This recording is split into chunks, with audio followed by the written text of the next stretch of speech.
stigma masyarakat itu adalah perempuan yang punya kulit putih itu lebih cantik. Ya kan? Orang bule yang putih itu jauh lebih cantik. Kenapa gitu?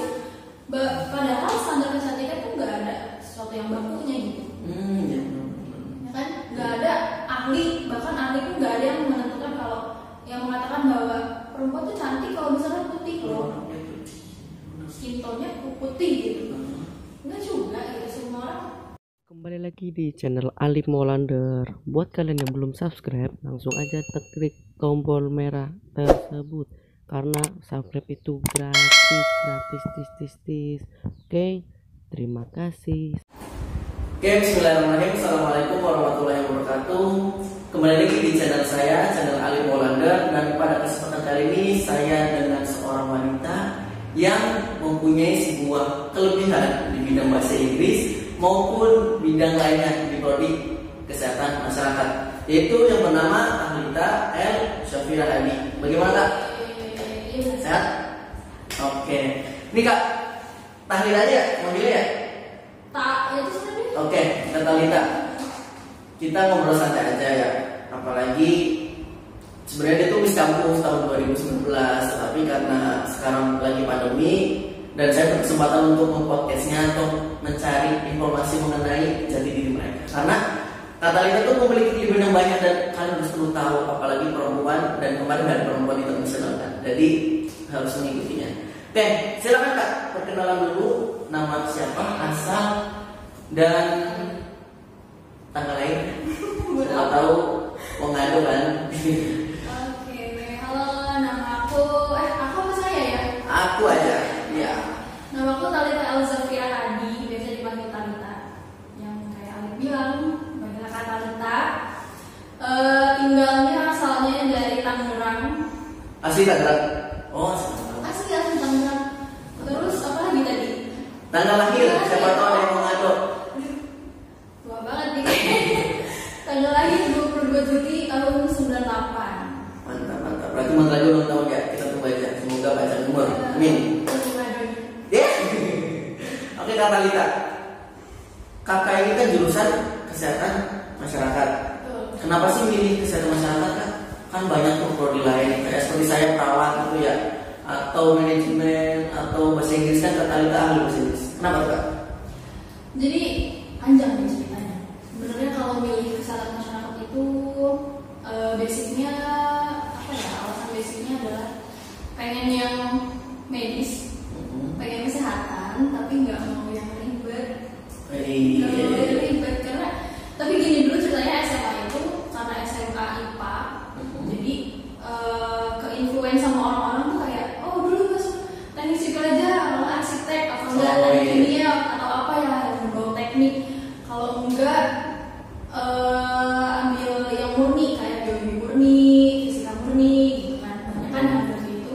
Nah dulu tuh gitu ke-influence pas SMA, tapi seiring berjalannya waktu karena otak saya ini nggak mampu kalau untuk di fisika, jujur ya. Masuk IPA tuh karena senang sama biologi. Udah senang sama biologi doang. Titik pertama kenapa masuk Kesmas itu adalah pada saat itu ada kakak-kakak UI demo waktu itu. Oh, demo. Ya, demo tentang UI gitu. Sosialisasi. Iya, sosialisasi. Demo tentang UI di sekolah. Nah, kebetulan masuklah kelas, banyak tuh kan berjejer. Nah, salah satunya itu ada kakak cantik banget. Dia itu kayak jadi langsung pusat perhatian gitu. Setelah itu aku tanya, Kak jurusan apa? Jurusan Kesmas gitu. Oh ada ya kesehatan masyarakat. Dulu tuh sebenarnya udah bener-bener buta gitu, nggak tahu. Oh ternyata ada ya kesehatan masyarakat gitu. Terus kerjanya apa? Nah dulu tuh kan SMA gitu ya. Kerjanya apa gitu? Kalau nggak belajarnya tentang apa sih gitu? Ya kerjanya bisa di dinkes, dinas kesehatan, terus bisa di puskesmas, bisa di klinik, sebenarnya bisa di proyek. Kok kesehatan bisa di proyek ya? Banyak bidang ternyata. Nah gitu, pasti mikirnya kok kesehatan bisa di proyek ya? Nah, lama-lama penasaran dong. Tapi belajarnya ada matematikanya enggak? Dulu kayak gitu. Terus kakaknya jawab, oh enggak kok, paling statistik doang. Wah statistik, kayaknya seru tuh ya gitu. Dulu mikirnya kayak gitu.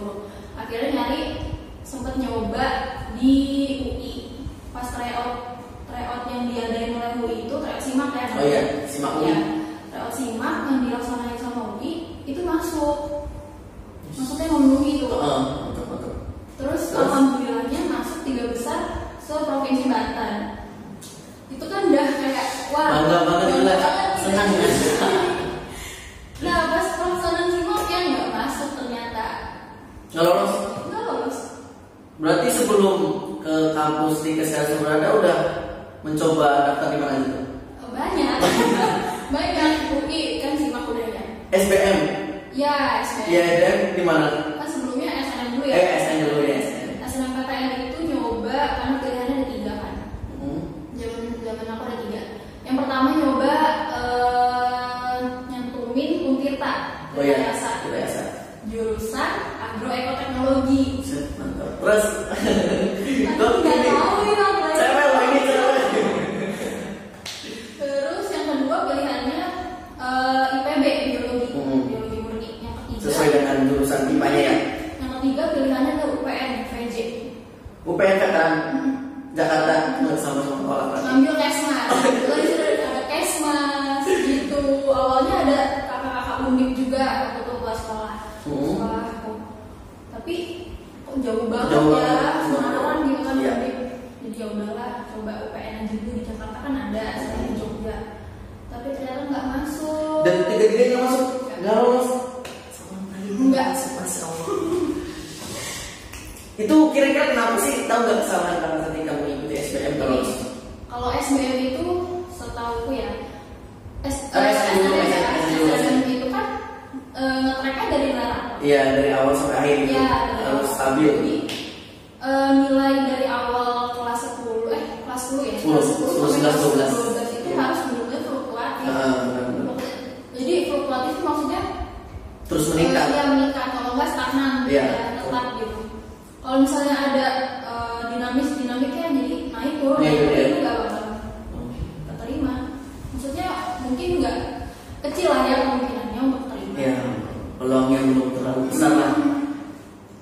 Terus setelah ditolak atau nggak lolos, coba SBM ya pasti nangis saya juga. Tapi mending karena udah mencoba SN. Kalau waktu saya udah SN, nggak lolos, namanya nggak ada di SN. Jadi kan SN itu 50% kalau akreditasinya A, tapi saya nggak masuk dari 50% orang itu. Berarti sebelum itu laku. Enggak sih sebenarnya kalau orang-orang yang keterima SNM itu adalah orang yang beruntung. Bejo, kenal tuh? Karena mau yang istilahnya maaf ya, yang pinter, yang nggak pinter, tetap masuk. Oh iya sebenarnya. Nggak ada suatu apa ya ukuran yang baku. Ukuran. Kalau misalkan SBM kan, oh kita ngerjain soal nih. Nah dari Hasil itu yang salah ada berapa sih kira-kira? Nah yang masuk itu yang benar-benar otaknya cemerlang Iya, gitu. semangat. Iya sih benar. Gitu. Nah terus setelah SN mencoba ke SB, Ya, apa SB. nangis dulu nih? SBM masih sama SD dulu. SBM masih sama pilihannya. Kita IPB biologi, UPN VJ tadi kesmas. Nah waktu SBM di mana tempatnya? Kan biasanya tuh ditentuin tuh titik poinnya tuh apa pihak SBM. Iya. Sama saya juga ngerasain. Ini sebenarnya kebodohan ya. Jangan ditiru nih. Ya, buat pengalaman Jadi aja. pas daftar itu salah pilih provinsi apa salah pilih domisili gitu. Jadi tesnya di Jakarta Barat, di UNJ itu di Jakarta. Jadi mikirlah ke otak kan gimana caranya nih anak SMA nih ke Jakarta lebih pagi untuk tes. Enggak coba ngapus itu? Enggak. Buset. Tapi untungnya Om tuh ada yang rumahnya di mana ya? Di sekitaran situ lah. Dekat situ gitu ya? Paling 30 menit dari situ. Itu sungguh-sungguh anak SMA gitu loh. SMA ya? Iya, Masih SMA. harus ke Jakarta. Kalau masih aja mah kayak ke Jakarta. Iya seneng banget, cuma kan ya gitu. Perjuangan banget nih gitu. Padahal ya kalau sekarang pikir-pikir ya orang ke Jakarta doang gitu kan. Tapi kalau dulu ya ini gue yang paling berusaha Iya, betul. masa sih nggak masuk gitu. Oh udah optimis, udah pasti kan optimis banget, doa segala macam, sholat minta restu sama orang tua. Semuanya lengkap banget. ritual aku gitu udah. Tapi kalau misalkan emang belum rezeki ya udah. Nah itu kan pasti udah prepare gitu SPM persiapan ketika udah tahu jauh. Tapi kira-kira kenapa bisa ditolak juga nih kalau lolos seorang kita di SPM? Enggak. Dan tiga-tiganya sama nih yang tadi. Sama. Mungkin itu rahasia orang dalam. Nggak tahu juga nih. Nggak tahu ya. Karena saya juga ditolak. Kemudian setelah itu pasti ke SM atau ujian mandiri. Iya.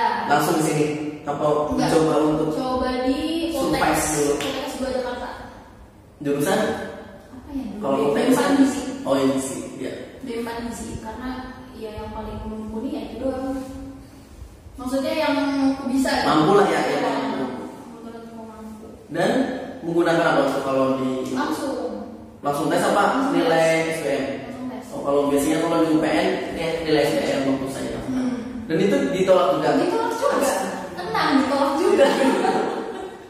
Ditolak juga. Ya Allah. Kemudian terakhir kesini apa udah nggak ada lagi mentok? Nggak ada mentok.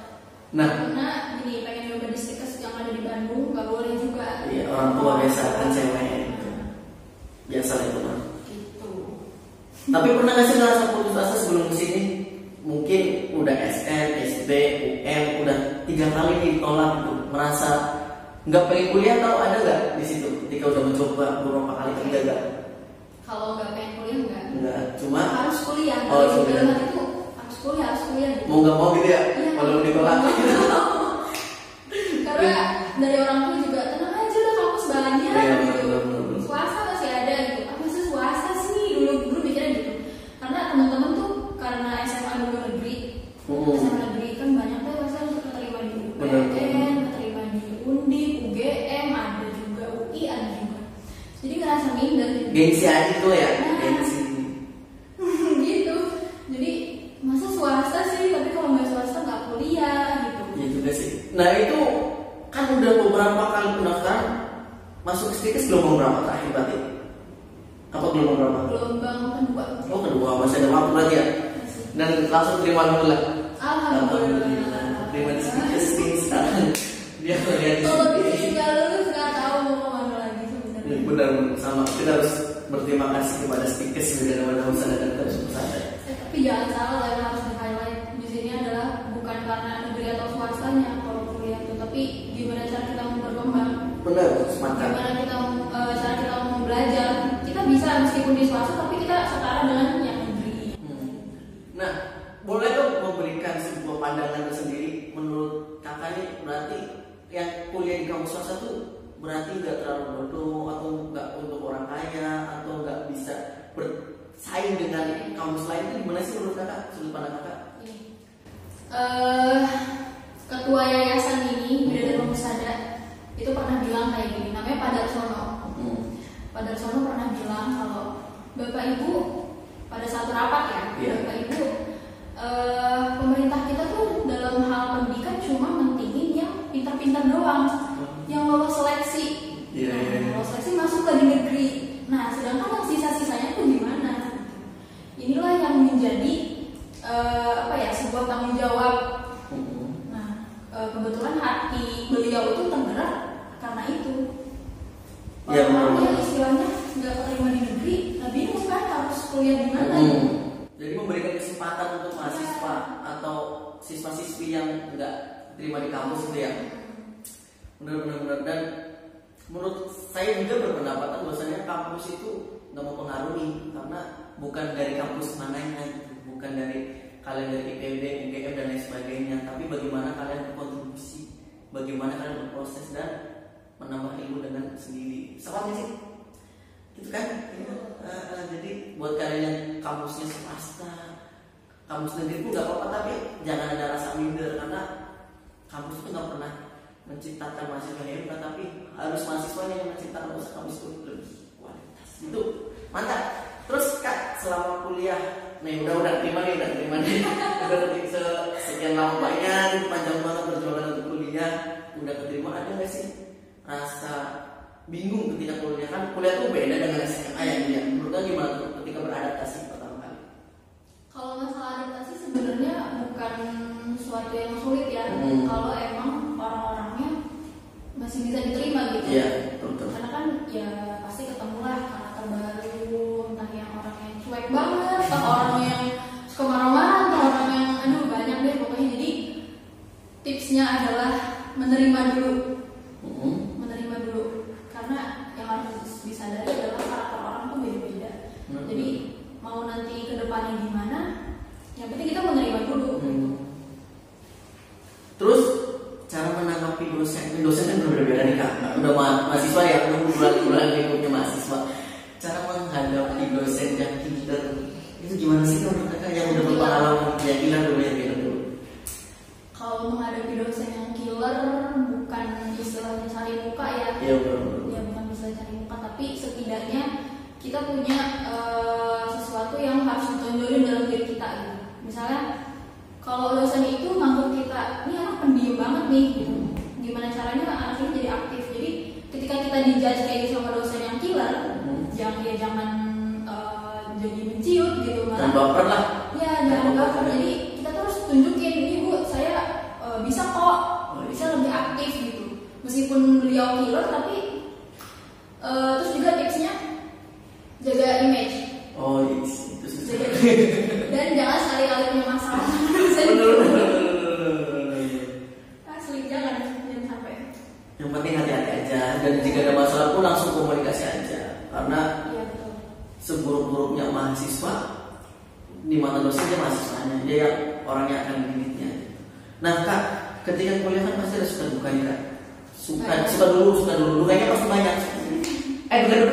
Duka kuliah.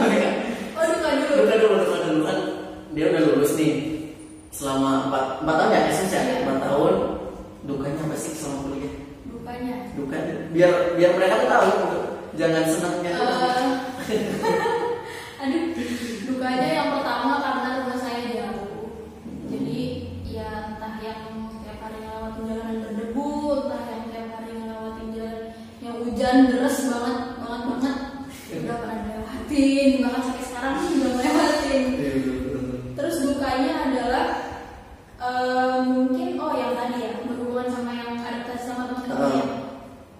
Itu beda banget sama pas SMA. Pas SMA orang-orangnya hampir semuanya kooperatif. Kalau sekarang nggak ada 50% yang kooperatif. Iya sih benar. Masih bikin diri sendiri gitu ya. Iya. Masih mementingkan ego. Itu sebenarnya proses transisi sih dari masa SMA ke kuliah. Itu emang sulit, tapi emang itu kenangan sih. Harus dinikmati sebenarnya, karena itu seru. Nah, tadi kan kakak bilang katanya jaraknya jauh. Berapa jauh sih dan berapa jam ketika kakak harus menempuh demi kuliah? Oke, dari rumah itu ke sini 1 jam. 1 jam naik apa? Naik motor. Tapi dulu dari semester 1 dari awal pendaftaran tes di sini. Tes kesehatan juga. Oh iya. Sampai semester 3 itu tuh nebeng teman sebenarnya. Oh, nebeng teman. Nah, nebeng teman itu juga ada suka dukanya. Gak enak kalau gimana nih? Iya kan gak enak biasanya kalau kita nebeng. Ya apapun yang nebeng punya orang atau memiliki punya orang kan pasti. Iya sih. Ada rasa risih gitu ya, ada rasa gak enak. Gak enak nih, dia nggak tahu kita kayak gimana gitu. Gitu sih.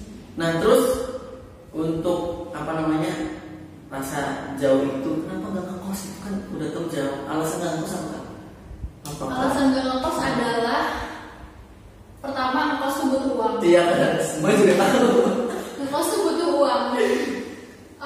Untuk ukuran saya yang istilahnya masih ngada sama orang tua meskipun pada saat semester 4 itu dapat beasiswa, tapi minta uang ngekos lagi itu nggak enak. Beneran gak enak, meskipun udah kamu ngekos aja nggak apa-apa, nggak bisa. Orangnya nggak tegaan gitu. Iya benar. Dan juga mungkin belum bisa jauh dari orang tua kali ya. Belum mau mencoba mandi itu. Iya. Tapi pas banget ngekos sih. Iya pas. Mantap Karena sih. jauh. Berarti perjuangan selama kuliah itu sukanya banyak banget, mulai dari jalan yang jauh, udah diguyur hujan dan lain sebagainya. Nah, sukanya apa nih biar mereka yang ini kan sebenarnya SBMPTN nih kak, sampai 29 Maret awal April ini terakhir pendaftaran SBM. Saya kebetulan jadi panitia expo. Buat mereka yang biar kuliah kak, biar termotivasi. Sukanya kita kuliah, dukanya udah lah, dukanya Dikubur aja ya. Sukanya yang pertama pasti punya relasi. Teman baru, guru baru, kenalan. Iya, bedanya kalau misalnya di kuliah itu guru itu bisa dijadiin teman. Kalau saya ya, iya sama. bisa dijadiin teman, bisa dijadiin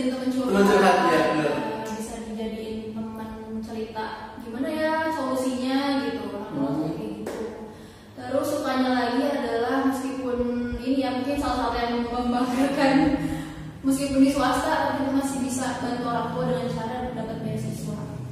Nah, boleh dong beasiswa apa sih yang Kak dapat? Beasiswa yang dapat itu beasiswa BPP kalau nggak salah. BPP dari kalau masih ingat ya, dari DITI. Oh, dari DITI. Iya, iya. BPP kalau nggak salah. Jadi itu tuh di cover semua satu semester. Ya, emang. Dan itu dapatnya karena diambil dari sistemnya tuh gini. Satu prodi narik 3 mahasiswa yang IPK-nya tertinggi. Oh iya, iya. Yang berprestasi lah ya Kak. Dan itu dari prodi lain juga. Walaupun di kampus lain kan berprestasi nih. Nah, ini katanya Kakak di bahasa Inggris. Boleh dong, kenapa sih bisa bahasa Inggris itu? Apalagi kan dua lingkupnya Indonesia itu ketika ada yang belajar bahasa Inggris banyak yang ngejas gitu. Tips Kakak ketika belajar bahasa Inggris dulu? Bahasa Inggris dan kali ya. Cerita dong, Kenapa bisa gitu. Bukan expert banget sih enggak, tapi bisa paling enggak dasar-dasarnya itu menguasai gitu. Pertama, sebenarnya kalau cerita kenapa mau atau bisa bahasa Inggris itu adalah dulu paling benci sama bahasa Inggris. Dulu paling benci sama bahasa Inggris beneran. SD, zaman SD tuh. Jadi dulu pernah ulangan bahasa Inggris. Gurunya ya jutek. Iya, Oke bu. Gurunya jutek. Jangan sebut nama. Ya, soalnya gurunya jutek dan apa ya namanya anak SD kan ya udah asal ngisi gitu kan. Ah nggak suka nih pelajaran udah asal ngisi aja deh. Tapi dapat 4. Dan itu tuh sakit banget. Sakit banget 4 dapat 4. Kemudian setelah itu dari situ bener-bener udah nggak suka, tapi tetap sama orang tua dilesin. oh iya. Dulu les di New Concept. Nah itu udah sampai level berapa ya lupa. Masih tetap bisa ngikutin, tapi di sekolah tuh karena udah benci banget, udah kesel banget, tetap nggak bisa ngikutin. Tapi di tempatnya sih bisa. Nah akhirnya tetap digenjot lah sama orang tua, udah ayo bisa. Kamu tuh harus bisa bahasa Inggris. Oh berarti ada dukungan dari orang tua juga ya? Kamu harus bisa bahasa Inggris karena gimana pun masa depan pasti pakai bahasa Inggris. Kamu kemana pun pakai bahasa Inggris gitu. Meskipun memang orang tua saya bukan orang tua yang memang bisa bahasa Inggris, tapi beliau tuh pengen anaknya bisa gitu. Lebih baik dari lebih baik daripada beliau gitu. Akhirnya pas SMP di kuliah bukan, maksudnya di lesin di salah satu lembaga namanya lembaga LIA. Nah di situ apa ya, lembaga internasional asing kalau nggak salah panjangannya. Jadi itu gimana caranya orang tua saya arrange ngatur jadwal, jadi biar nggak bentrok sama sekolah gitu. Akhirnya dipilihlah hari Jumat. Sehari yang penuh, jadi pulang sekolah jam 12, jam 1 udah berangkat ke Cikokol sampai jam 5. Tiap les mama saya selalu nganterin.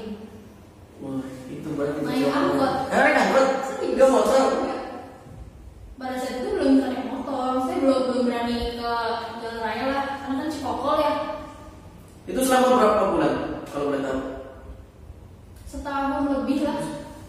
Orang tua nambahin dari naik angkot bagi anaknya. Pantesan. Itu kan kenapa ya udahlah belajar bahasa Inggris, karena kan biayanya juga nggak murah kan. Hitungannya 3 bulan. Jadi tiap level itu naik harganya. Dan bisa paham lah, bukan fase. Kalau fase kan paham itu ketika kapan? Udah lulus SMP apa? Paham itu ketika kelas 3 SMP. Udah paham benar gitu. Nah, pasti kan ketika kakak belajar bahasa Inggris, apalagi kakak benci ya, itu pasti ada bulu-bulu yang nggak enak. Itu biar bisa gitu gimana caranya kan? Dulu bikin siasat sendiri sih. Gimana bosnya? Karena dulu benci banget dan ya udahlah, karena disuruh orang tua les gitu kan, nurut aja gitu. Nah dulu tuh HP ku tuh masih kayak jadul lah dulu kan. Ya semua ya dulu SMP. Maksudnya nggak sekeren yang lain. Oh iya. Dulu kan zamannya BlackBerry. Nah aku tuh masih Nokia gitu loh. Jadi yang nggak sedang di BlackBerry pasti kan. Nah dulu tuh pengen nanti kalau misalnya punya HP baru yang lebih bagus, aku pengen punya lagu-lagu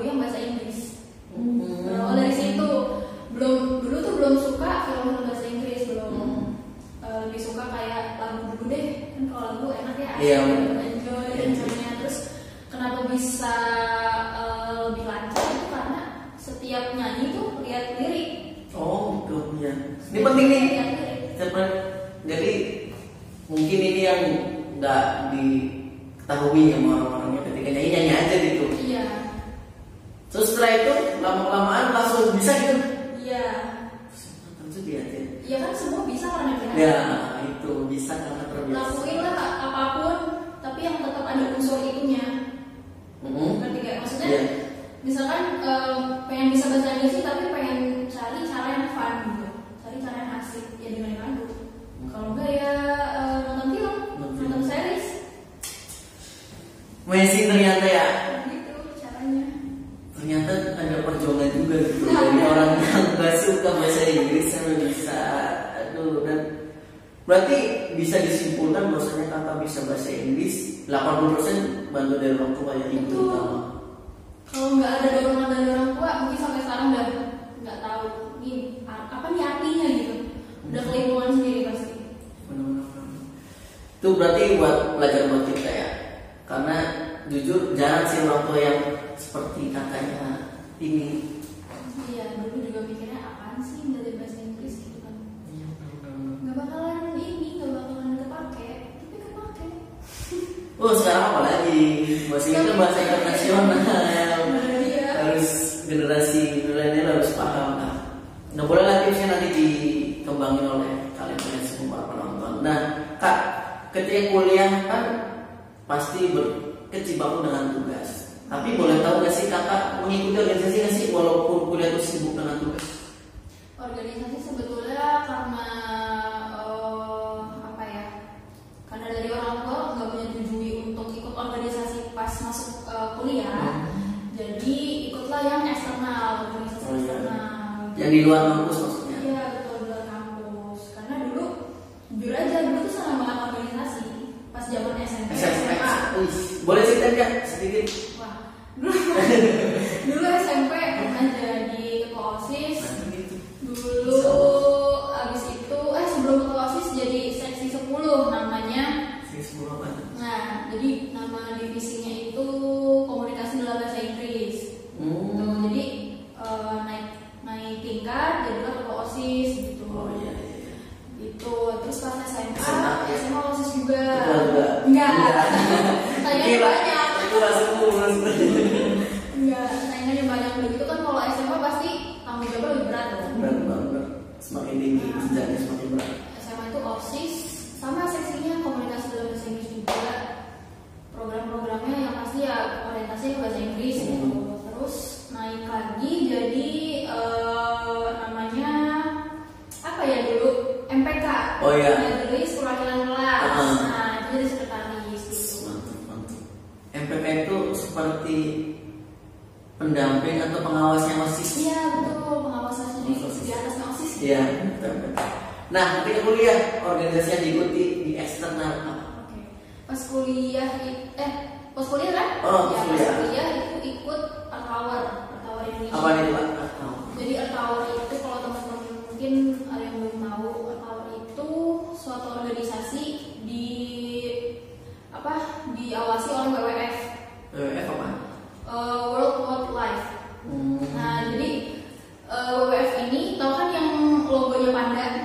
Oh iya. Nah, hitam putih itu. Hitam putih. Nah, itu kalau nggak salah WWF ya kepanjangannya itulah saya lupa. Jadi di situ itu organisasi basicnya adalah lingkungan. Sesuai dengan kesehatan masyarakat. Jadi entah itu kesehatan lingkungan atau pelestarian lingkungan, pokoknya apapun yang di lingkungan gitu. Tapi concern pertama dari Earth Hour itu adalah menghemat listrik. Gitu. Menghemat listrik. Ada lagi selain itu? Oh ada. Apa? Ikut Palmerah juga, tapi di tingkat kecamatan. Oh, kecamatan. Gitu. Mantap. Nah, di balik tapi kan ikut organisasi kampus ya. Nah, walaupun ikut organisasi kampus, kamu bisa bersaing menjadi bis kampus. Nah, boleh dong Kak cerita pengalaman menjadi bis kampus nih, bis kampus Stikes Media dalam Sadar tahun 2019 dan perdana. Iya, benar. Sebenarnya ngerasa lebih kayak percobaan ya. Ya,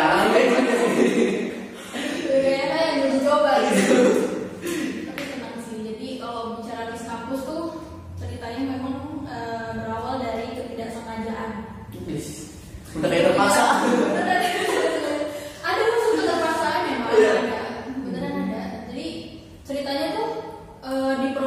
prodi saya tuh nggak ada yang mewakili lah.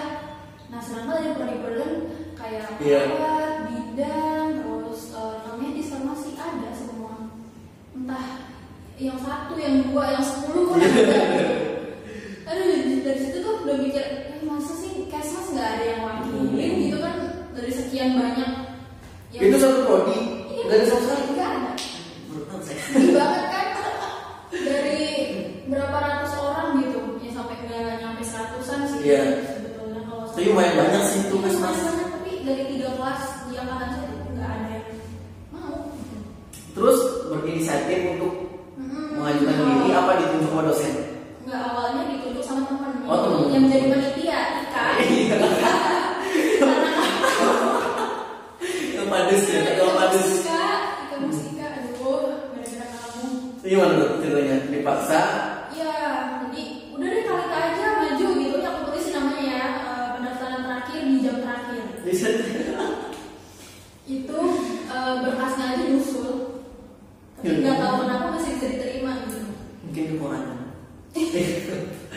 Terus ketika seleksi, coba jelasin dulu seleksinya apa aja sih Kak, kemudian baru progres. Seleksinya tuh ada 3. Seleksi Miss Kampus di sini tuh ada 3. Yang pertama tes wawancara. Sebelum wawancara public speaking dulu. Oh iya. Public speaking. Nah waktu itu aku angkat tema lingkungan. Itu bebas. Bebas. Oh bebas. Berapa menit? 5 menit deh kalau nggak salah. Setelah public speaking, Public speaking ditanya-tanya tuh wawancara terkait topik yang tadi. Oh, iya. Ya, nanti programnya mau gimana, gini gitu. Efeknya apa sih, dampaknya apa buat ke kampus gitu. Bener-bener udah nggak ada proyeksi sebenarnya. itu sama dosen ya? Iya, Sama dosen itu. dosen 3 dosen. 3 dosen loh. Mantap. Gitu. Jadi ya udah modal pede aja sebenarnya sih. Tapi udah nggak bakal masuk nih kan saingannya keren-keren nih gitu. Anak perawat lagi kan. Udah keren deh pokoknya karena banyak juga kan peserta dari perawat. Tapi udah modal pede aja. Jadi public speaking yang keluarin kemampuan yang punya gitu. Punya. Gitu. Jadi apa ya, nggak berusaha meyakinkan, tapi ya udah lulus aja. Iya, fleksibel. Yang penting, oh yaudah nih udah kelar nih seleksi 1. Yang penting gitu aja pada saat itu. Udah pas dari situ udah ditanya-tanya. Seleksi 2 itu adalah bakat. Namanya apa? Karena nggak ada bakat, udah nyanyi aja. Nggak ada bakat. Kalau itu nyanyi lagu Rosa. Udah bener-bener nggak tahu mau nyanyi apa ya. Itu di hadapan mahasiswa ya kalau nggak salah ya, pas pada acara. Udah itu sebelumnya. Oh sebelumnya? Ada lagi. Oh ada lagi. Berarti 2 Pokoknya kali. ada juri, di sini juri, di sini anak-anaknya peserta gitu. Oh, di dalam satu ruangan gitu ya? Iya, di lantai 2 itu masih ingat. Sampai ke lantainya loh. Kemudian setelah itu ternyata masuk lolos ke tahap 3. Jadi disaring. finalis ya? Iya, Finalis. disaring 3 orang di tahap 3 ini. Ada aku, Katiara, Kalis Mutiara, terus ada Novi Arianti. Nah dari itu, jadi ceritanya tuh ada acara puncaknya. Apa itu acara puncaknya? Apa yang Bisdat kampus. Iya. Oh, ulang tahun kampus. Jadi Bis Kampus tuh acara paling awal lah. Pembukaan. Iya, pembukaan. Jadi sekalian public speaking lagi. Habis public speaking nyanyi lagi, tunjukin bakat gitu. Terus deh habis itu ditanya-tanya juga tentang topik. Tapi yang membedain adalah tahap 3 itu kita nggak tahu nih juri mau ngajuin topik apa. Oh jadi terserah dulu gitu ya? Rahasia. Iya, kita cuma pilih nomor 3 gitu. Waktu itu dapetnya apa? Kekerasan dalam rumah tangga sama anak-anak. KDRT. Mantap. Dan alhamdulillahnya Menang. Alhamdulillah sih. Karena apa ya, itu sama aja mengemban beban. Iya, kewajiban gitu. Karena apalagi baru pertama kali itu baru Iya, pertama merintis bener. Miss Kampus. Nggak ada gambaran apa-apa, itu juga ikutnya karena suruhan temen gitu kan. Tapi ya udah dinikmati aja. Dan dari pihak Stikes mahasiswa itu bangga gitu ketika menjadi Miss Kampus karena bisa menunjukkan iya eksistensinya ketika kakak menjadi Miss Kampus itu banyak yang beli motor atau sama saya beli motor cuma karena gengsi waktu itu belum siapa-siapa. Dulu malah kapan bisa foto-foto dia gitu karena amazing ada mahkota bawa buket ya, bawa buket juga pakai warna biru dongker, keren banget ini, cakep kan ini. Tapi ya karena belum tahu itu siapa gitu, nanti dibilang ih kamu siapa ya, maaf ya lu. Ya. Nah, dan gara-gara menjadi Miss Kampus itu kamu mendaftarkan Filmapres. Gimana ceritanya boleh? Ya, Filmapres apa sih Filmapres dulu? Filmapres itu pemilihan mahasiswa berprestasi. Jadi tingkat nasional. Iya, Dari Kemendikbud. Jadi Dikti ya kan? Kemendikbud lewat Dikti. Iya. Nah, kebetulan Masda itu kan Masda itu Dikti 4 ya. Oh iya, wilayah 4. Dikti wilayah 4. Wilayah Jawa dan Banten. Itu pusatnya ada di Cawang. Ya, Cawang. Kalau yang 3 kan di Bandung ya. Iya. Nah, jadi waktu itu aku tuh jadi perwakilan Stikes Masda untuk Filmapres pada tahun berapa ya, 2019. 2019. Nah, di situ tuh udah bener-bener nggak tahu itu ngapain gitu, nggak ada orientasi. Tiba-tiba H-3 dibayar dipanggil, Talita besok ini ya jadi perwakilan. Iya, Oh, ini upload gitu. Terus bikin KTI selama 3 hari. Bayangin 3 hari gimana caranya bikin KTI. Orang bikin tema untuk KTI aja. Iya, berminggu-minggu gitu. 3 hari. dan itu mantap itu yang saya belum ketahui ya, karena emang seleksi film harus sangat ketat, apalagi yang ada dari pihak nasional. Nah, ketika mendaftarkan itu diuji apa aja sih kalau boleh tahu di Filmapres? Oke. Jadi setelah udah dikasih tahu langsung lah bikin tuh. Sebenarnya kalau bikin kayak gitu kayak apa ya? Kita bikin program gitu. Kita mau menghasilkan produk apa sih? Tapi yang dalam tanda kutip menarik. Oh iya. Gitu. Jadi yang baca jurinya juga tertarik gitu. Oh ini anak ini bisa menghasilkan produk ini nih dari pisang misalnya. Nah, Inovasi baru berarti ya, Inovasi. buat terobosan inovasi baru. Iya, jadi waktu itu cerita lagi nih. Iya, nggak apa-apa ya. Ceritanya banyak banget ya. Jangan senangnya doang gitu. Iya, jadi ceritanya tuh dulu sama Bu Ayatun, salah satu dosen di sini. Jadi dibimbingnya sama Bu Ayatun, diantarin ke sana. Tapi di pikiranku tuh gini, oh karena aku diminta sama kampus, diantarin dong. Itu dari kampus berapa yang mikir pesan? Perwakilan? Satu orang kata doang. Iya, tapi harusnya gitu loh, harusnya prosedurnya siapa yang mau daftar disaring, direkrut ya, seleksi, disaring, presentasi segala macam ditanya-tanya, baru nanti dapatlah satu, kayak latihan kayak gitu. Nah, sedangkan saya karena hanya 3, jadi ya udah saya udah di jalan tengah sudah Talita gitu. Masya Allah. Terus Waduh. lanjutin kan tadi Kak perjalanan. Terus dikirain kan dianterin ya. Ternyata Harus yang biasanya. Iya, ternyata naik kereta Ke Cawang. ke Cawang. Udah gitu, aduh, crowdednya parah banget, rame sampai apa ya, numpuk lah gitu. Tapi itu didampingi nggak? Didampingi sama Bu Ayah. Oh, didampingi tetap. Nah, itu jadi itulah perjuangannya bener-bener. Aduh, mana telat gitu kan, jauh banget kan Cawang. Iya, bener. Terus ke Tanah Abang dulu transit, terus Iya. gitu akhirnya udah deh karena telat dari Tanah Abang naik ojek aja gitu, Iya. sampai tempatnya. Saya tempatnya telat berapa jam? Telat setengah jam. Setengah jam. Dan itu udah upacara pembukaan. Oh jadi skemanya dikumpulin dulu gitu ya? Iya, dikumpulin dulu, istilah briefing lah, aplikasi dulu. Terus udah pembukaan, tapi ternyata aku nggak ikut karena telat kan. Nah, jadi itu sistemnya kalau offline pada saat itu dibagi karena ada banyak Daftar banyak iya banyak mahasiswa peserta kan. yang Entah yang dari Unta, entah yang dari itu seluruh kampus itu yang seluruh Indonesia, ya kan? tapi yang emang di Wilayah Unta. Magelang. Iya, tapi emang saingannya begitu ya. Unta. Tahu kan? Apa Ya, itulah UMN juga, UMN Nusantara. Saingannya kayak gitu, jadi udah minder duluan gitu pas lihat mana nama Talita yang daftar. Wih udah. Namanya sama Univnya banyak udah minder banget, tapi ya udahlah, paling nggak optimis aja, optimis gitu. Nah sampai karena nggak ikut upacara pembukaan, jadi aku langsung dibagi kelas. Tapi masih boleh. Masih boleh. Terus Nah, jadi udah diplot nih kelas-kelasnya, jam-jamnya, karena biar nggak lama banget kan. Iya. Jadi ada 3 bagian tesnya waktu itu. Apa aja ya lupa. public speaking. Iya, public speaking yang pertama, habis itu presentasi. Presentasi KTI apa yang? Iya, yang oh, KTI yang tadi. KTI tiga. Habis itu yang terakhir adalah wawancara. Gitu. Jadi yang pertama waktu itu aku dapatnya adalah public speaking dulu. Dan itu udah chaos duluan.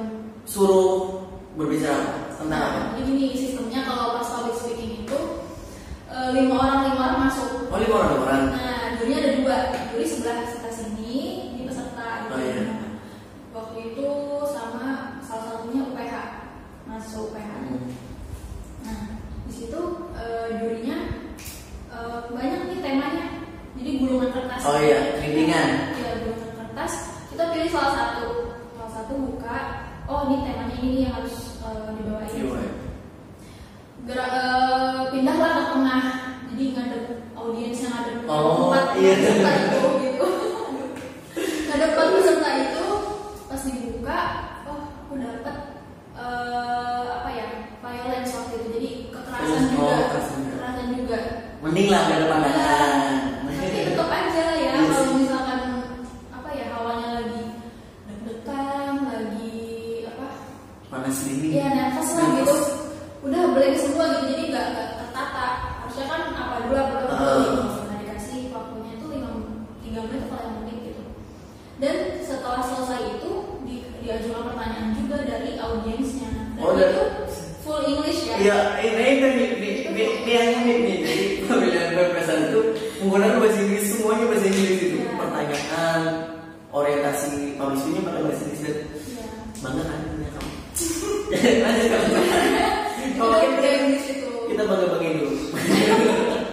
Itu udah blank gitu, jadi tapi ya udahlah, mau ngomongin apapun yang ada di otak udah langsung ngomongin semua.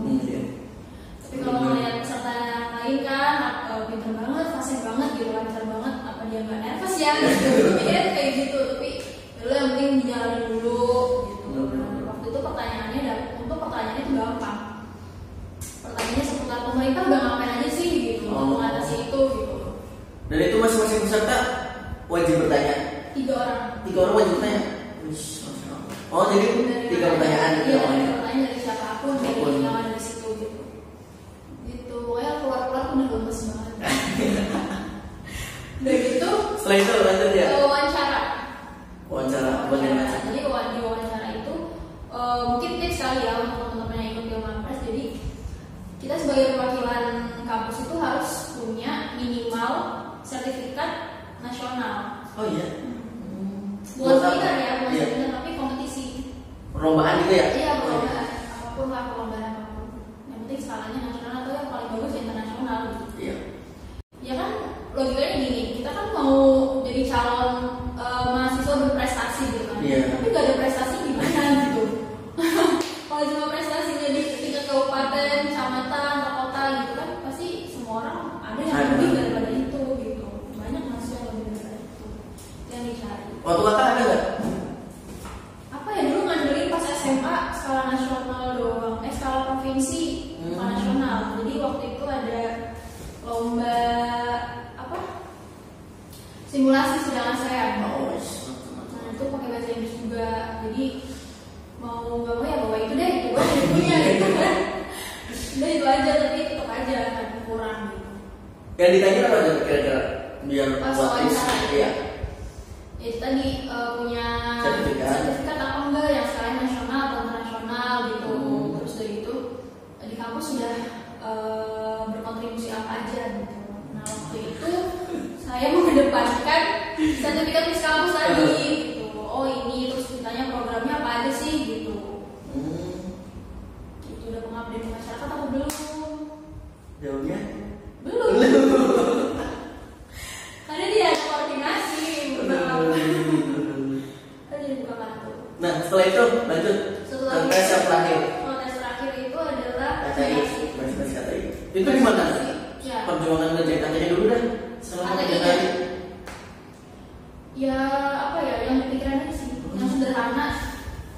Yang penting ada. Yang penting ada. Soalnya itu judul pertama yang diajuin, pengen ngajuin judul yang kedua tapi nggak di ACC. Udah satu aja itu fokusin dulu Talita gitu. Iya sih, karena pada saat itu ambis juga sebenarnya, tapi ya enggak, sebenarnya nggak perlu ambis, yang penting udah gitu kelar. Iya benar. 3 hari dan Karena waktunya deadline-nya. Dan pas presentasi lancar nggak? Alhamdulillah lancar. Jadi pas presentasi itu bebas mau pakai Indonesia, ada pakai bahasa atau pakai English. Oh bebas ya. Itu nggak mempengaruhi juga sih. Dan ditanya-tanya juga Iya. sama. Dan keputusannya? Tidak masuk. Iya. Banyak, soalnya lebih keren, Benar-benar. keren banget. Jadi apa ya? Kayak pembelajaran juga sih. Oh ini harus siap ya. Ini tuh maksudnya Bukan hanya sekedar ikut, Iya. bukan hanya sekedar partisipasi. jadi benar-benar itu mantap. tuh film Apres itu annual event, jadi tiap tahun tuh ada. Iya, 1 tahun sekali. Harusnya memang tiap kampus tuh mensosialisasikan itu. Iya, Jadi sebelum. ada ini dari LDP, persiapan ya. Gitu. Mental tuh pertama kali lo harus dikedepankan kalau ikut-ikut kayak gitu. Ya karena saingannya udah Ya, di tingkat LKDT aja jadi jauh banget ya. iya. Belum ke tingkat nasional. Itulah makanya. Tapi nggak ada yang mustahil, nggak ada yang mustahil. Iya. Nah, yang penting kita memberikan kontribusi yang terbaik daripada ya benar-benar menjadi sekali. Nah kak, setelah selesai nih menjadi Miss Kampus, mengikuti film Apres, ada nggak sih sebuah kenangan ketika kuliah yang sampai sekarang merasa aman gitu? Oh, kan aku udah kuliah, udah lulus nih. Ada nggak sih yang merasa menyesal? Kenapa sih nggak dari dulu saya mengikuti itu? Atau kenapa sih ketika saya kuliah nggak mengikuti kegiatan itu? Ada nggak sih? ada banyak. Ya, jangan banyak. Santai. Jadi antaranya ya kalau misalnya aku tahu dari dulu tentang tadi ya jurnal. Oh, iya. Misalkan jadi penelitian sih banyak-banyaknya deh gitu. Karena kan ya namanya kita kuliah akses ke dosen kan banyak. Iya benar.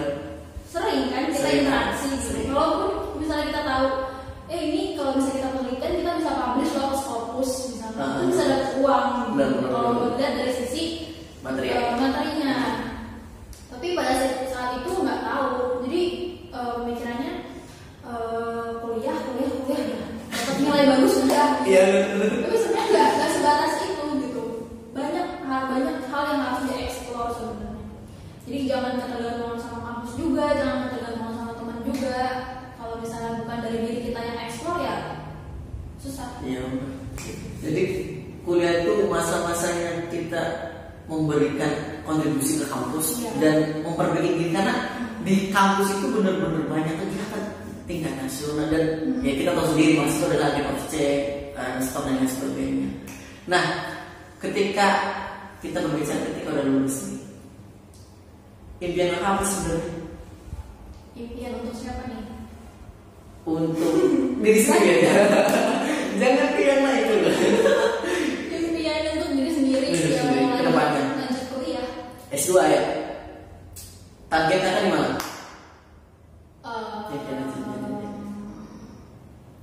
Pasti kampus negeri sih, karena dulu S1 belum tercapai. Iya, masih ada rasa ingin Penasaran. mencoba lagi. Benar. Ingin membuktikan bahwasanya ini kamu sudah nyesel nih nolak saya dulu. Emang itu kalau udah belajar aku gitu, saya begitu. Ini kamu nyesel sendiri. Nah, setelah itu kan sekarang kakak menjadi asisten dosen. Boleh cerita nggak Kak? Dari mulai kan jarang nih menjadi asisten dosen tuh di kampus ini susah ya. Bukan susah sih, belum banyak yang kita hubungi. Entah karena harus dekat dosen atau lain nggak tahu kita. Coba kita tanya langsung ke orangnya. Gimana Kak? Kenapa bisa jadi asisten dosen? Baru lulus. Bukan lewat belakang ya, Iya. pastinya bukan lewat belakang. Sebenarnya Ini kalau kualitasnya. kalau ditanya caranya gimana nggak tahu. Caranya gimana nggak tahu. Misalnya kita yang lakuin gitu Iya. nggak tahu. Jadi ngeflow aja gitu, ngalir aja. Jadi pas waktu itu sidang skripsi, penguji aku tuh salah satunya adalah Komposikas. Oh iya. Iya, Bu Riris ada. ya. Nah, Bu Riris ini nanya, Talita, kamu tuh pengen jadi apa sebenarnya gitu? nyambungnya ke situ sebenarnya. Jadi kenapa ditanya kayak gitu? Bingung gak sih kalau sidang kan tentang eksternal, Iya benar. tentang satu lingkungan, tapi kenapa ditanya kamu menjadi apa sih sebenarnya gitu? Saya pengen menjadi dosen bu, dan langsung ngantuk gitu, pengen jadi dosen gitu. Karena bukan tanpa alasan ya jadi dosen. Iya, ingin memberikan. Sebenarnya keluarga aku tuh basicnya adalah pendidik juga. Backgroundnya. Iya backgroundnya lah pendidik juga. Jadi kurang lebih ya tau lah gimana sih metode-metodenya seperti apa untuk menaklukkan dia istilahnya anak didik gitu kan. Karena dia semuanya sama kan. Iya benar. Iya ngajarin anak orang tuh susah gitu. Betul, apalagi Harus punya sendiri. teknik sendiri. Sebenarnya tertarik di situ karena memang S1-nya udah di kesehatan, bukannya pendidikan. Maksudnya kalau ibu kan pendidikan kewarganegaraan misalnya, kalau kakak pendidikan biologi, nah kalau aku tuh Kesehatan. esmas gitu kan masuk kesehatan. Tapi gimana cara pengen ngajar gitu loh. Oh ya udah jadi dosen aja gitu. Nah dari itu tuh kepikiran pas semester 5. Masuk 5. Semester 5. Jadi ada stimulus sih sebenarnya dari tante. Ya udah kamu nanti jadi dosen aja gitu. Enak kok jadi dosen. Enak. Iya enak. Maksudnya terjamin gitu. Iya. Jadi kata-kata terjamin itu tuh, oh iya ya. Terdoktrin. Itu aja gitu iya. Tapi dulu sebelum pengen jadi dosen, pengennya jadi PNS. Iya pasti Pengennya banyak lah. jadi PNS. Tapi kalau dipikir-pikir lagi PNS ya seberapa besar sih peluangnya gitu. Gak gede-gede banget gitu. Jadi ya udahlah pengen jadi dosen. Itu impian ya yang terdekat kali ya. Ini lo udah jadi. Orang udah jadi. Oh iya prosesnya ya balik lagi. Prosesnya gitu, Kak. Prosesnya. Ketika udah ditanya sama Ibu Riris, itu Pengen jadi dosen nah. Oh ya udah nanti Pak Zul silakan ngurusin ya. ya gitu. Kayak Masya gitu. Allah enak. Wah gitu. Semoga saya bisa. Langsung masa sih gitu kan awalnya nggak percaya. Iya lah. Mungkin ya mungkin ibu cuma basa-basi doang gitu kan. Gitu jadi. Tapi beneran dipanggil ke ruangan waktu itu. Ini langsung di wawancara Sama ibu. sama Bu Riris ya. Mantap. Sama ibu. Pokoknya waktu itu Bu Riris bilang, yaudah nanti saya wawancarai ya. Gitu. Oh iya bu, dia cuma bisa jawab gitu. Oh iya bu, udah speechless sebenarnya. Ini kayak antara ini beneran apa enggak nih gitu. Kalau Nggak nyangka, beneran, iya. kalau beneran langsung syukur. Ternyata beneran alhamdulillah dikasih kepercayaan di antara teman-teman yang lain kan. Iya. Kan nggak semua dapat kesempatan terus. Nggak semudah itu juga ngasih kepercayaan ke orang lain gitu. Dan ketika udah jadi asdos, gimana perasaannya ngajar dede Mas? Ini yang dulunya jadi mahasiswa, ngajar mahasiswa nih ya. Ya karena dia nggak jauh umurnya sama saya juga gitu. Sebenarnya Makanya ini dosen saya terus angkatan saya. Ini gimana Kak? wah seneng banget sih. Pertama kali langsung. Ini kan masih online ya dia. Iya. Jadi virtual ya dia. Iya betul. Seneng banget. Itu ngajar satu kelas. Wow. Satu kelas, satu mata kuliah. Boleh tahu mata kuliahnya apa? Komunikasi kesehatan. Oh, kesehatan. Dan satu kelasnya 30 ya? 25. Iya 25. 25. Ada nggak sih rasa nervous itu baru pertama kali aku bener-bener langsung ahli karena emang kalau basic mah senang gitu ya beda lagi gitu. Kalau Nervous enggak lah pasti. Karena apa ya dulu tuh dari dulu emang udah seneng ngajar. Dulu pernah buka private class gitu. Jadi Ketika apa? Dari SMA. Dari SMA itu udah pernah ngajarin bahasa Inggris. Terus pas SMA itu fokus di satu anak. Jadi satu anak itu sekolah di Sinarmas. Nah SMP jadi dia tuh dari Cina pindah ke sini. Bahasa Indonesia belum fasih jadi ya mau nggak mau pakai bahasa Inggris gitu kan. Oh, iya. Gitu dari situ tuh kayak seneng nih ngajar gitu. Seru gitu bikin orang jadi ngerti. Oh iya gitu ya bu.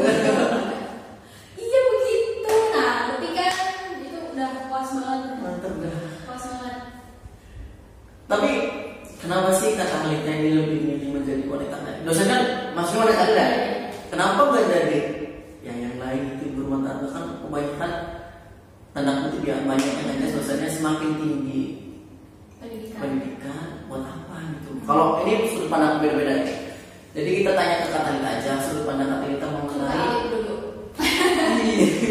Dari sudut pandang lagi dulu. Enggak, kalau sudut pandang saya kan saya inginnya mempunyai pasangan yang berwanita pendidikan atau wanita karir, karena sama-sama menguntungkan mutualisme, karena berpedoman ketika seorang perempuan semakin tinggi gitu, tingkat pendidikannya itu semakin hebat juga, hebat dalam arti bisa mengurus anak gitu. Karena anak itu kan didik yang pertama didik kan orang tuanya oleh ibunya gitu kan.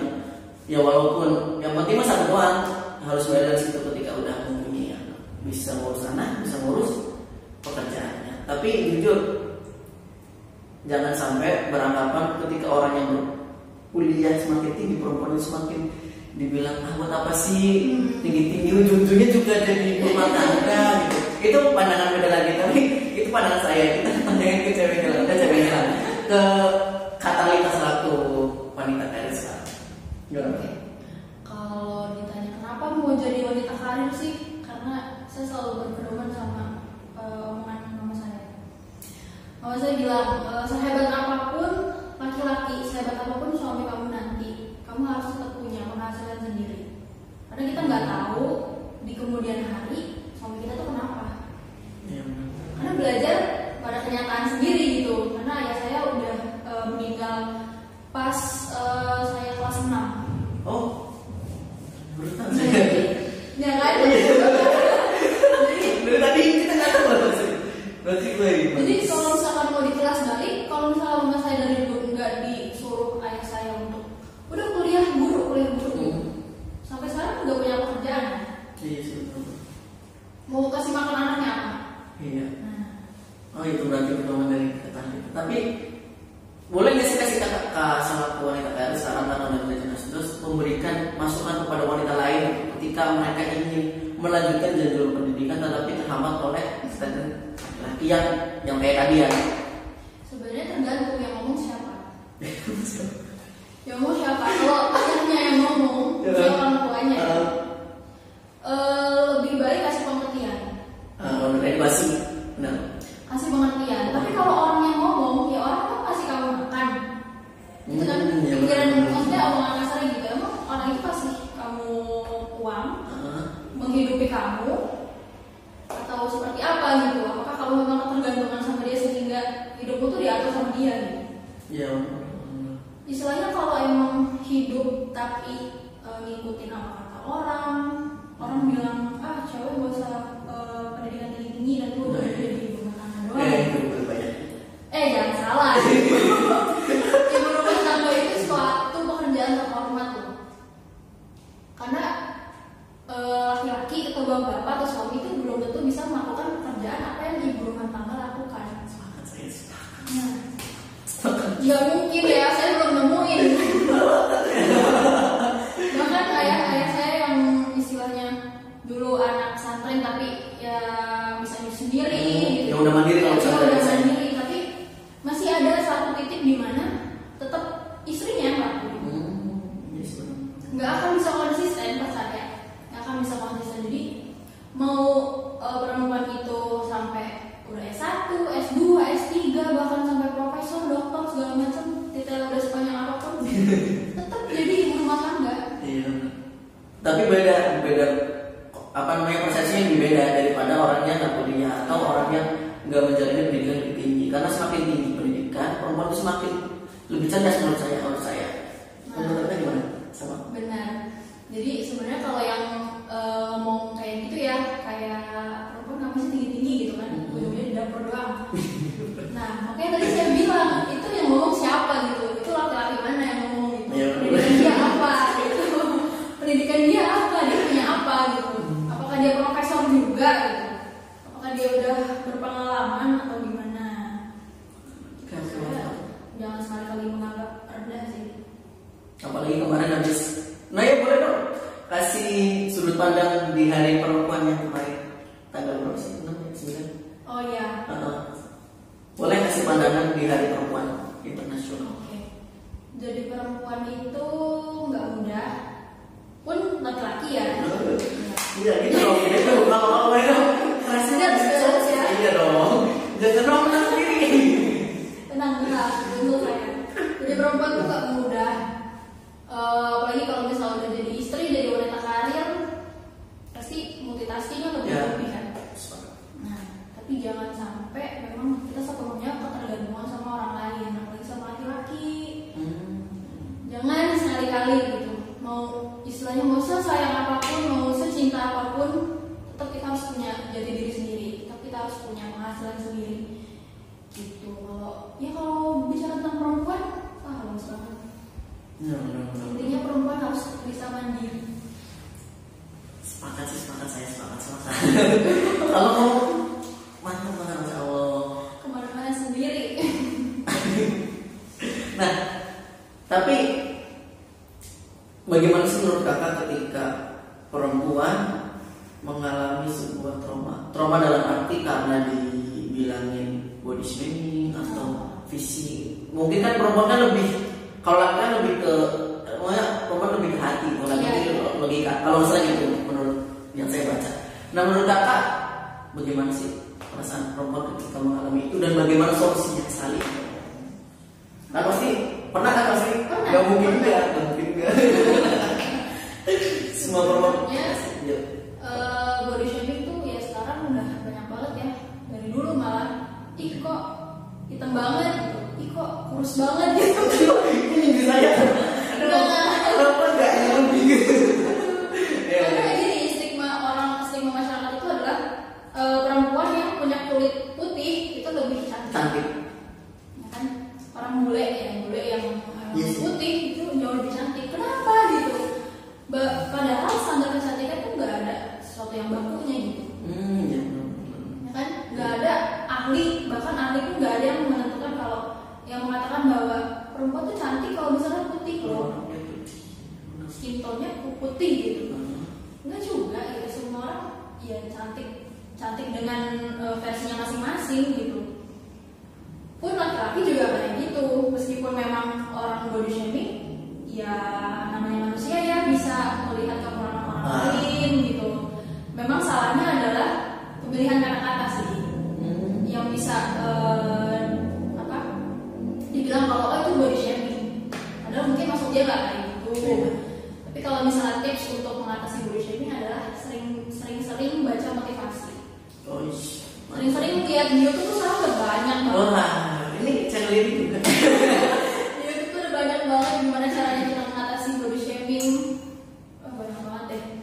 Intinya tetap positif aja sih. Emang susah banget untuk tetap melihat orang positif yang emang orang itu ngatain kita gitu. Susah banget gitu. Tapi gimana caranya? Tapi sekarang udah ada loh tempat pengaduannya body shaming. Udah banyak sekarang undang-undangnya udah mulai ada juga sih. Iya. Lebih ketat daripada ya lalu. Ya itu salah satu. Jadi usaha perlindungan untuk para perempuan. Sebagai contoh perlindungan sebetulnya. Bagus sih jadi orang nggak gampang catcalling, nggak gampang siuling cewek kan di pinggir jalan tuh juga malas banget kayak gitu. Nah, Kak, kira-kira kan wanita itu identik dengan baperan. Iya. Nah, Baperan. gimana sih cara menanggapinya? Emang wanita itu mau berbaper menurut saya berbaper, tapi baper dalam bentuk apa dulu gitu? Iya. Nah, menurut kakak ketika wanita baperan, entah karena kita berbicaranya berlebihan atau bercandanya maksudnya bercanda berlebihan ketika baperan, apa sih respon yang harus kita lakukan dan bagaimana sebaiknya ketika menanggapi orang tersebut yang orangnya bercanda berlebihan? Kalau misalnya perempuan kan pasti lebih pakai hati. Coba kita logika. Ini semangat saya. Itulah makanya diciptakan perempuan sama laki-laki. Perempuan pakai hati, laki-laki pakai logika. Jadi kalau disatuin ya udah klop gitu lah. Karena kalau dua-duanya pakai hati, ya siapa yang mau menang, siapa yang mau kalah gitu. Batu udah nggak bakal pecah gitu. Jadi kalau misalnya menyiasati orang yang baper adalah lebih hati-hati. Lebih hati-hati aja. Karena ya itu yang aku lakuin gitu. Aku tahu nih dia orangnya baper banget nih, diomongin sedikit aja sakit hati, udah ngambek gitu. Ya udah lebih hati-hati, lebih bisa mengontrol diri kita sendiri gitu. Kita jangan sampai punya masalah sama orang lah udah gitu. Oke.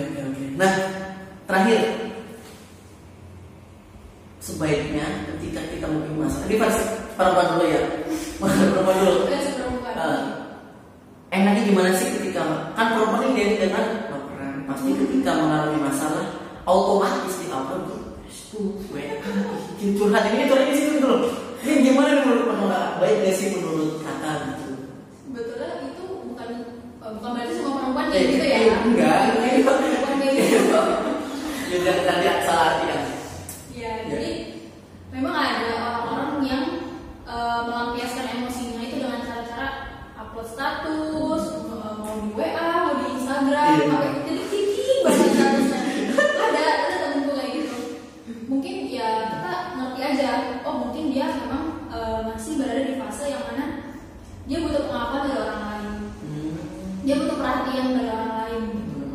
Karena dia kalau punya masalah ketika dia upload ke sosmed itu, dia kan pengen tahu orang pengen tahu dia punya masalah apa sih. Iya, kepo. Ya.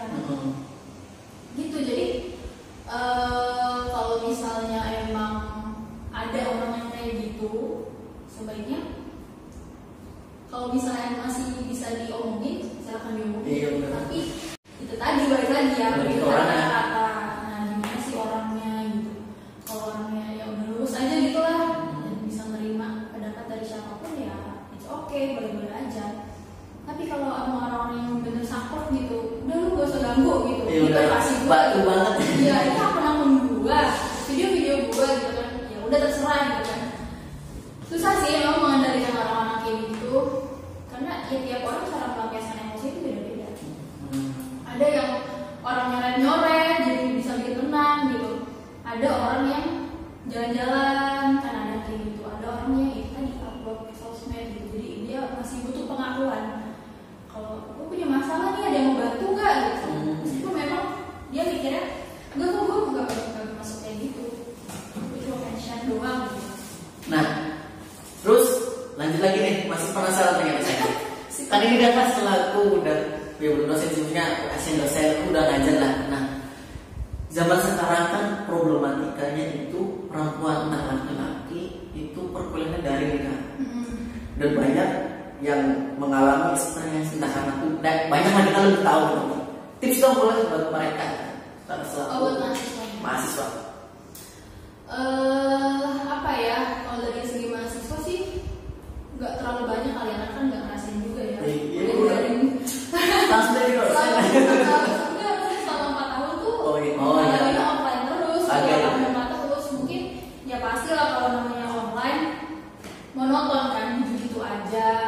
Terus aktivitas juga nggak banyak gerak, jadi aliran darah juga ya udah kayak gitu doang gitu kan, nggak terlalu banyak aktivitas kayak misalnya kita kuliah offline gitu. Jadi apa ya, siasatnya atau tipsnya itu adalah cari hiburan sendiri. Cari kalau misalkan memang metode belajarnya yang lalu itu masih dianggap kurang seru gitu lah istilahnya. Kalau belajar kan harus seru. Iya benar. Biar masuk apa yang kita cari. Harus seru. Jadi kalau misalnya belum nemu yang pas, cari terus. Gitu, cari terus. Jadi jangan mau stagnan di situ aja ya, kalau kayak itu nggak bakal maju. Iya benar. Nah, tapi kan kembali lagi, ini kan Indonesia mengalami fase demografis, di mana penduduk kebanyakan itu berumur 30 tahun lebih dari 35. Nah, menurut kakak bisa nggak sih Indonesia meraih Indonesia emas itu? Padahal keadaan Indonesia sekarang sedang pandemi seperti ini, atau banyak pemuda yang berproses itu, banyak pemuda yang rebahan doang. Menurut kakak gimana? Sudut pandang seorang Miss Kampus. Siapa yang ngomong? Saya ini saya merubah. Nggak ada yang nggak mungkin. Itu optimis ya. Nggak ada yang nggak mungkin kalau semuanya bisa kerjasama. Misalnya pemerintah udah punya program A, B, C sampai D sampai Z, tapi kalau nggak diimplementasiin dibantu sama masyarakat, ya gunanya apa? Oh, berarti saling melengkapi. Nah, kalau misalnya pemerintah tahu ini masyarakat pada rebahan semua, jadi gimana caranya gitu? Jangan cuma kayak bikin program doang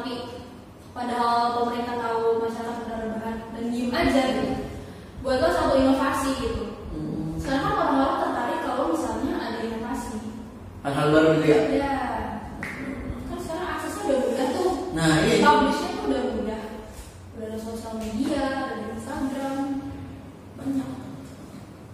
Gimana cara strateginya aja? Oke, berarti kembali juga pada diri sendiri ya. Bagaimana cara kita menyikapi Indonesia emas ini? Apalagi ini Indonesia benar-benar mau menjadi generasi emas, untuk menjadi Indonesia yang nomor 3 gitu di dunia nanti di bidang perkembangannya. Dan satu lagi closing statement dari Kak Rita untuk mahasiswa, perempuan dan orang lain siapa ya? Closing statement. Iya terakhir. Kalau closing statement sih panjang nih. Ini nggak apa-apa. Closing statement harus panjang. Jadi gimana? Kayak kalau orientasinya ke perempuan ya tadi kalian harus mandiri, pegang kata-kata ini harus mandiri. Aduh, cewek ini apalagi saya dengerin ini gitu. Malu ini.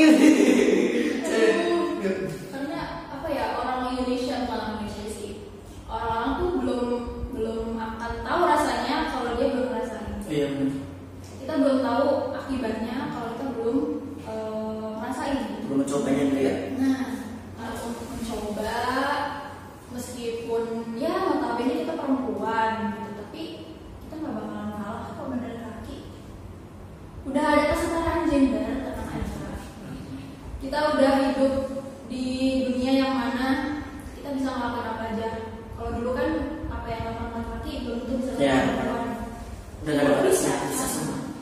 laki-laki bisa kerjakan orang, kita bisa kerjakan apa juga. Nah itu untuk perempuan, untuk mahasiswa. Untuk mahasiswa. Untuk mahasiswa. Untuk mahasiswa, eksplorlah sebanyak-banyaknya ilmu. Merasa tersinggung. Ya itu singgungan untuk diri sendiri juga Iya. sebenarnya. Karena itu yang belum tercapai gitu. Merasa belum puas ya karena itu malah nggak terlalu banyak eksplor. Jadi jangan minder kalau misalnya kalian yang kuliahnya di kampus swasta, kalian bisa setara dengan kampus negeri, bahkan kampus internasional gitu ya. Kalau misalnya kalian mau upgrade diri kalian sendiri, jangan ketergantungan sama kampus. Mantap. Emang berarti selaku mahasiswa itu harus benar-benar berpikir luas, universal. Jadi nggak boleh kita hanya stagnan di dalam ruang kelas saja. Karena pada dasarnya kampus itu benar-benar sangat luas. Apalagi sekarang itu banyak kegiatan-kegiatan dari Kemendikbud, Dikti yang benar-benar harus dimanfaatkan untuk para mahasiswa. Kampus merdeka namanya kan, Merdeka Belajar. Nah, terakhir untuk masyarakat Indonesia, apa harapan kakak untuk Indonesia? Karena Indonesia lagi mengalami sebuah teknik yang benar-benar sangat sadis. Apa ya? Ya COVID pasti menghilang, semoga mah itu mah. Amin. Semoga vaksin juga segera merata ya. Amin. Apa ya, kalau untuk Indonesia, semoga semakin hari semakin baik, semakin banyak kebaikan. Berat ngomongnya.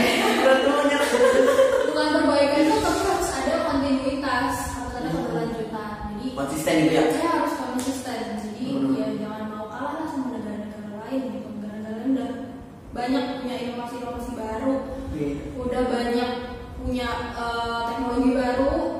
Ya setidaknya kalau misalnya kamu belum bisa menciptakan, kita harus mengembangkan yang ada. Kita harus manfaatkan lah secara maksimal. Oke, mantap. Oke, mungkin itu aja perbincangan diskusi. Ternyata kalian ini isinya daging semua ternyata. Ilmunya ternyata banyak banget. Di balik kakak itu orangnya pendiam, jujur orangnya pendiam. Dia tuh orangnya pendiam banget ketika di kampus. Jadi Kalau orang yang belum kenal pendiam. enggak, ketika jalan pun ya pendiam. Tapi ketika dieksplor wah ternyata banyak suka-dukanya juga ternyata. Dan yang paling saya kagumi itu ketika perjuangan kuliah itu. Dia cewek rela dari Karawaci, Tangerang ya ke kampus setiap hari ya hanya untuk kuliah. Makanya buat kalian yang ngekos, membuat kalian mempunyai ya transaksi yang nggak terlalu jauh dari kalian, dan jangan sia-siakan karena pada dasarnya kuliah itu penting, menurut saya penting. Karena apa sih bedanya kita dengan yang kuliah dengan yang enggak, kita lebih tahu. Maksudnya ya walaupun yang ujungnya kita pengangguran, setidaknya kita memahami basic kita gitu, daripada yang kita kuliah. Tapi jangan salah juga, bahwasanya ketika kalian kuliah dan hanya rebahan, tidak mengeksplor, tidak mencari jati diri, dan ketika kalian lulus kaget dan pengangguran, itu dia penyakitnya. nah banyak, jujur di data pun banyak mahasiswa yang pengangguran. Itu tandanya bukan dari kampusnya menurut saya, tapi dari diri sendiri. Oke, mungkin itu saya yang biasa saya sampaikan. Saya Adi Maulana. Saya Talita. Sampai jumpa dan jangan lupa share, komen, dan subscribe channel saya. Untuk beliau, assalamualaikum warahmatullahi wabarakatuh.